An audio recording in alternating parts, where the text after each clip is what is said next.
lust has a pathway that it leads down.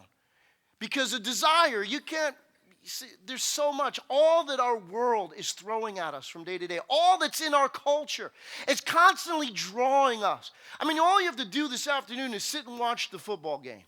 Because on that football game, it'll attempt to get you to buy things you can't afford. Or just want them bad enough that you'll have a bad mood that you don't have it. Okay? It'll get you to, look at stuff that you really shouldn't. Half-clothed individuals and the rest of the, because it's drawing you to be discontent with something else and want something that you see, right? And it attempts to get you to eat and drink things that you shouldn't, or at least definitely not to excess, okay? But the bottom line, just watching a simple game, you're bombarded with messages, correct? Half the time you got to hold your hand over your kid's eyes, right? Because that's the world we live in. It's constantly trying to draw on it. Why? Because the lust, again, is just a strong desire.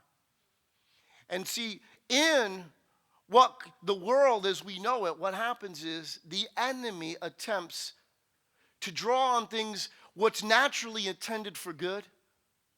He attempts to draw on it in a fashion that's not good for you. See, it's a good thing to eat. It's a bad thing to eat too much. Right? Sex was created by God. I know that's, people think, oh my God, you're in church.